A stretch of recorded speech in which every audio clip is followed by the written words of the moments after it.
നമ്മുടെ സംസാരവും നമ്മുടെ ഇടപെടലുകളും നമ്മുടെ സകല സംഗതികളും വിധിക്കപ്പെടുന്നതിന് അതീതമാകണം എന്ന് പറഞ്ഞ പത്രോസ് ഒരു പ്രയോഗം നടത്തിയിട്ടുണ്ട്. ശത്രുവിന് പോലും നമ്മളെക്കുറിച്ച് അപവാദം പറയാൻ പാടില്ല.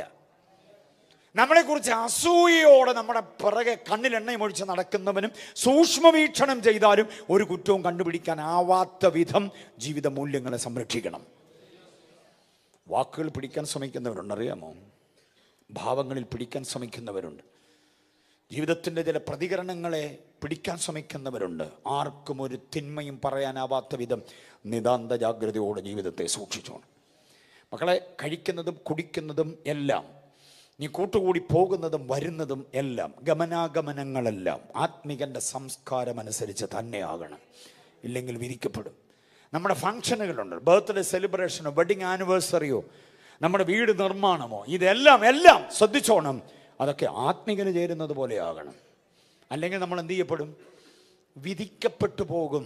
നമുക്കൊരു സംസ്കാരമുണ്ട്, ആ സംസ്കാര തനിമ വിട്ടുപോകരുത്. ഡെലിവറൻസ് ചർച്ചിൻ്റെ സംസ്കാരം എന്താണെന്നറിയാമോ? ആത്മിക സഭയുടെ സംസ്കാരം എന്തുവാണെന്നറിയാമോ? ആ സംസ്കാരത്തിൻ്റെ പേരാണ് അഭിഷേക സംസ്കാരം. എന്തോന്നാ നമ്മുടെ സംസ്കാരം? ഒന്ന് പറഞ്ഞേ.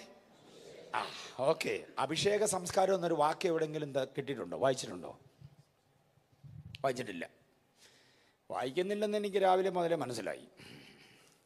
പല വാക്യം ചോദിച്ചിട്ട് ഉത്തരം കിട്ടിയിട്ടില്ല. അപ്പോൾ വായന വേണ്ടും പോലെ ഇല്ല. അഭിഷേക സംസ്കാരം എന്നൊരു ഒറ്റ വാക്യമേ ഉള്ളൂ മലയാള വേദപുസ്തകത്തിൽ. ശവസംസ്കാരമല്ല. പിന്നെ അവൻ യഹോവയുടെ വിശുദ്ധ മന്ദിരം വിട്ട് പുറത്തു പോകരുത്, യഹോവയുടെ വിശുദ്ധ മന്ദിരം അശുദ്ധമാക്കരുത്. യഹോവയുടെ വിശുദ്ധ തൈലമായ അഭിഷേകത്തിന്റെ സംസ്കാരം അവന്റെ മേൽ ഇരിക്കുന്നുവല്ലോ. ദൈവസഭ വിട്ട് പുറത്തു പോകരുത്. എവിടെ പോയാലും സഭയുടെ സംസ്കാരത്തിൽ നിന്നോണം, സഭയുടെ റേഞ്ചിനകത്ത് നിന്നോണം. യഹോവയുടെ വിശുദ്ധ മന്ദിരം എന്ന് പറഞ്ഞാൽ നീ നിൽക്കുന്ന ഈ പ്രസ്ഥാനത്തെ അശുദ്ധമാക്കരുത്. സഭയ്ക്കകത്ത് നിൽക്കും ഒരുത്തൻ പിഴച്ചു പോയാൽ ആ പിഴച്ചതിൻ്റെ അവസ്ഥ, അതിൻ്റെ ദോഷം സഭയെ ബാധിക്കുക. അതുകൊണ്ട് യഹോവയുടെ വിശുദ്ധ മന്ദിരം എന്ത് ചെയ്യരുത്? അശുദ്ധമാക്കരുത്. യഹോവയുടെ വിശുദ്ധ മന്ദിരത്തെ അശുദ്ധമാക്കരുത്. യഹോവയുടെ വിശുദ്ധ മന്ദിരം വിട്ട് പുറത്തു പോകരുത്. അങ്ങനെ രണ്ട് അടിസ്ഥാന പ്രമാണങ്ങൾ പറഞ്ഞിട്ട് പറയുക. അതിൻ്റെ ന്യായമായ കാരണം യഹോവയുടെ വിശുദ്ധ തൈലമായ അഭിഷേക സംസ്കാരം നിന്റെ മേലുണ്ടെന്ന്. മലയാള ബൈബിളിലാണ് അഭിഷേക സംസ്കാരം. പക്ഷേ ആ വാക്യത്തെ ഇംഗ്ലീഷിൽ എഴുതിയിരിക്കുന്നത്, കുഞ്ഞുങ്ങൾ പലരും ഇംഗ്ലീഷ് ബൈബിളാണ് നോക്കുന്നത്, അതിനകത്ത് കിങ് ജെയിംസ് വേഴ്സൺ അടക്കമുള്ളത് നോക്കിക്കോണം. അഭിഷേകത്തിൻ്റെ കിരീടമെന്നാണ് പറയുക. അഭിഷേകത്തിൻ്റെ ദ ക്രൗൺ ഓഫ് അനോയിൻമെന്റ്, ക്രൗൺ ഓഫ് ആൻ അനോയിൻമെന്റ്, അതാണ് അഭിഷേക കിരീടം. അങ്ങനെ വാക്യം കണ്ടിട്ടുണ്ടോ? ഇല്ല, കണ്ടിട്ടില്ല. എന്തൊരു മൗനമാണ് നോക്കി. വാക്യം ചോദിക്കുമ്പോൾ സഭയ്ക്ക് എന്നെ അച്ചടക്കമാണെന്നറിയാം. എന്തൊരു മൗനം. അഭിഷേക സംസ്കാരം. അത് പഴയ നിയമത്തിലൊരു വാക്യമാണ്. പഴയ നിയമത്തിലെ വാക്യം എന്ന് പറഞ്ഞാൽ, ഞാൻ വാക്യം പറയാം, അതിൻ്റെ ഭാഷ കേട്ടിട്ടെങ്കിലും പറയാം ഏത് പുസ്തകത്തിലാന്ന്. ഏത് പുസ്തകത്തിലാണെന്നെങ്കിലും പറഞ്ഞാൽ ഒരു അരമാർഗ്ഗ തരാം. ഒരു മാർഗ്ഗ തരത്തില്ല, അരമാർഗ്ഗ തരാം. ഭാഷ ഞാൻ പറഞ്ഞ ആ വാക്യം കേട്ടോ. അവൻ യഹോവയുടെ വിശുദ്ധ മന്ദിരം വിട്ട് പുറത്തു പോകരുത്, യഹോവയുടെ വിശുദ്ധ മന്ദിരം അശുദ്ധമാക്കരുത്. യഹോവയുടെ വിശുദ്ധ തൈലമായ അഭിഷേക സംസ്കാരം. തൈലവും ലേപനവും ഒക്കെ പറഞ്ഞിരിക്കുന്നത് ഏത് പുസ്തകത്തിലാണ്? ഏത് പുസ്തകത്തിലായിരിക്കും? തൈലം, ലേപനം, ആലേപനം, നീരാജനം, ഇതൊക്കെ പറഞ്ഞിരിക്കുന്നത് ഏത് പുസ്തകമാണ്? ലേവ്യ പുസ്തകമാണ്. അത്രയും പറഞ്ഞല്ലോ, സ്വോത്രം. ലേവ്യ പുസ്തകം 21-ാം അധ്യായം അതിൻ്റെ 12-ാം വാക്യം. ലേവ്യ പുസ്തകം 21-ന്റെ 12-ാമത് വാക്യമാണ് അഭിഷേക സംസ്കാരം എന്നുള്ളത്. ഒന്ന് ഡിസ്പ്ലേ ചെയ്തേരെ ആ വാക്യം. വിശ്വാസം വിശുദ്ധ മന്ദിരം വിട്ട് അവൻ പുറത്തിറങ്ങുകയും തന്റെ ദൈവത്തിന്റെ വിശുദ്ധ മന്ദിരം അശുദ്ധമാക്കുകയും അരുത്. അവന്റെ ദൈവത്തിന്റെ അഭിഷേക തൈലമായ സംസ്കാരം അവന്റെ മേലിരിക്കുന്നു. താങ്ക് യു സാറേ. ആ വാക്യത്തെ നിങ്ങൾ ശ്രദ്ധിച്ചേ. വിശുദ്ധ മന്ദിരം വിട്ടവൻ പുറത്തിറങ്ങരുത്, തൻ്റെ ദൈവത്തിൻ്റെ വിശുദ്ധ മന്ദിരം അശുദ്ധമാക്കരുത്. രണ്ട് പ്രധാന ചിന്തകൾ അതിനകത്ത്. ഒന്ന്, നീ അംഗമായിരിക്കുന്ന ദൈവസഭ നീ നിമിത്തം അശുദ്ധമാകരുത്. രണ്ടാമത്, വീണ്ടും വിശുദ്ധ മന്ദിരം എന്ന് പറയുന്നു ദൈവത്തിൻ്റെ വിശുദ്ധ മന്ദിരം. ദൈവത്തിൻ്റെ വിശുദ്ധ മന്ദിരം, know you not that you are the temple of God. നിങ്ങൾ ദൈവത്തിൻ്റെ അപ്പൊ അതിനെ അശുദ്ധമാക്കരുത്. ചുരുക്കി പറഞ്ഞാൽ, ശ്രദ്ധിച്ചു കേട്ടെ മക്കളുമാരെല്ലാം ശ്രദ്ധിച്ചോണം.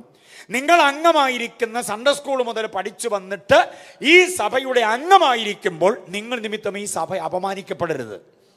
മാത്രമല്ല, നിങ്ങൾ ഈ ആലയത്തിലേക്ക് വരുമ്പോൾ നിങ്ങൾ ആലയമായിട്ട് തന്നെയാണ് വരിക. നിങ്ങളുടെ ശരീരമാണ് ആലയം. ഈ ആലയം എന്ത് ചെയ്തു പോകരുത്?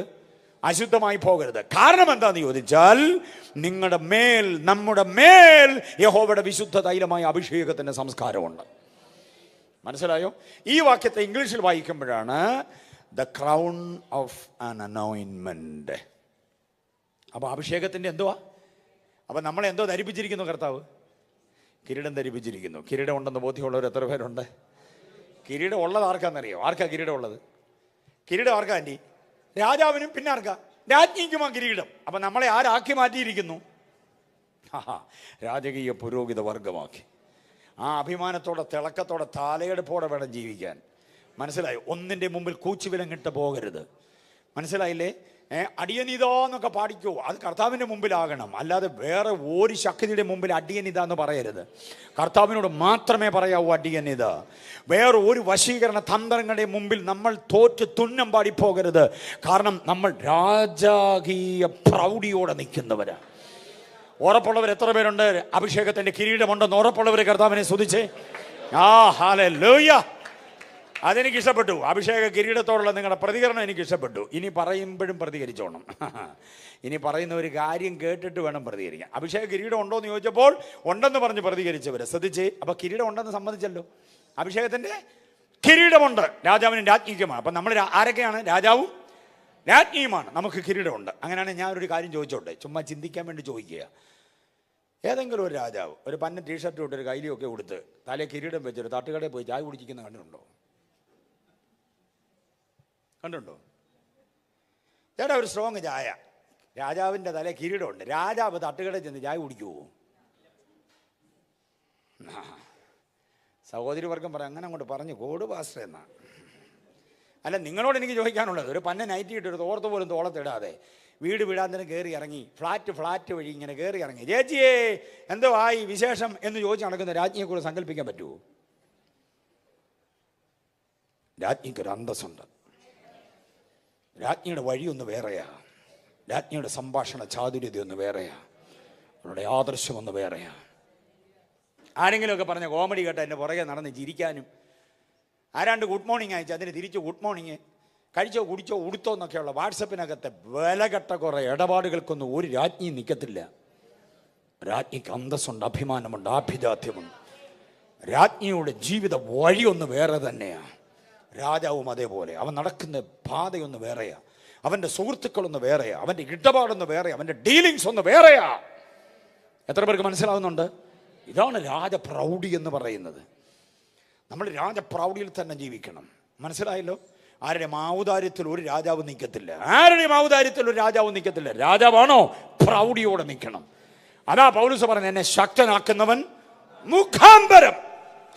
നമ്മെ ശക്തീകരിക്കുന്ന ഒരു അനുഭവമുണ്ട്. ആ ശക്തിയോടുകൂടെ രാജത്വ പ്രൗഢി കാത്ത് സൂക്ഷിക്കാനിടയാകണം. ഉത്തമഗീതത്തിലൊരു വാക്യമുണ്ട്, എൻ്റെ പ്രിയേ ഞാൻ നിന്നെ ഫറവോന്റെ രഥത്തിന് കിട്ടുന്ന കുതിരയോട് ഉപമിക്കുന്നു. രാജകുതിരയുടെ ഒരു പ്രൗഢി ഉണ്ടല്ലോ. അത് രാജകുതിരയുടെ പ്രൗഢി എന്ന് പറഞ്ഞാൽ കഴുതയെ പോലെ ഇങ്ങനെ തലയും കുനിച്ചു പിടിച്ച് ആട്ടി നിൽക്കുന്ന ഒരു ഇടപാടല്ല. തല ഉയർത്തി നിൽക്കുന്ന രാജകുതിര, രാജതുരകം. മനസ്സിലായില്ലേ? അതേപോലെ നിൽക്കാൻ പറ്റണം നമ്മൾ. അതാണ് പറഞ്ഞിരിക്കുന്നത്, ആരും നമ്മളെ വിധിക്കരുത്. നീ ആ സഭയിലായിട്ട് എന്നെ ഇങ്ങനെ, നിന്റെ തലമുറ എന്നെ ഇങ്ങനെ ആയിപ്പോയെ, എന്നെ ഞാൻ അവിടെ കണ്ടായിരുന്നല്ലോ, ഇന്നാരുടെ കൂടെ കണ്ടായിരുന്നല്ലോ എന്നൊന്നും പറഞ്ഞ് ആരും നമ്മൾ എന്തോ ചെയ്യരുത്, വിധിക്കാൻ പാടില്ലാത്ത വിധം അന്തസ്സിൻ്റെ, അഭിമാനത്തിൻ്റെ, ആഭിജാത്യത്തിൻ്റെ, ആധികാരികതയുടെ, ആത്മീക പ്രൗഢിയുടെ കാവലാളായി മാറണം. നമ്മൾ വേറെ ആർക്കാണ്ടൊക്കെ സെക്യൂരിറ്റി ആകാൻ ശ്രമിക്കുന്നുണ്ട്. നമ്മൾ നമ്മുടെ തന്നെ സെക്യൂരിറ്റി ആകണം. നിന്റെ തലയിലെ കിരീടം പോകാതിരിക്കാൻ സൂക്ഷിച്ചോണം. നിന്റെ അഭിഷേകത്തിൻ്റെ ആ അനുഭവം വിട്ടുപോകാതിരിക്കാൻ സൂക്ഷിച്ചോണം. കുഞ്ഞുങ്ങൾ എവിടെ പഠിച്ചാലും അഭിഷേകത്തിന്റെ കിരീടം സൂക്ഷിച്ചുകൊണ്ട് നിൽക്കണം. അഭിഷേക സംസ്കാരം വാക്കുകളിലും പ്രവൃത്തിയിലും എല്ലാം അത് സൂക്ഷിച്ചേ പറ്റുള്ളൂ. അതാണ് മൂന്നാമത്തെ മുന്നറിയിപ്പ്. നാലാമത്തെ മുന്നറിയിപ്പ് നോക്കിക്കേ.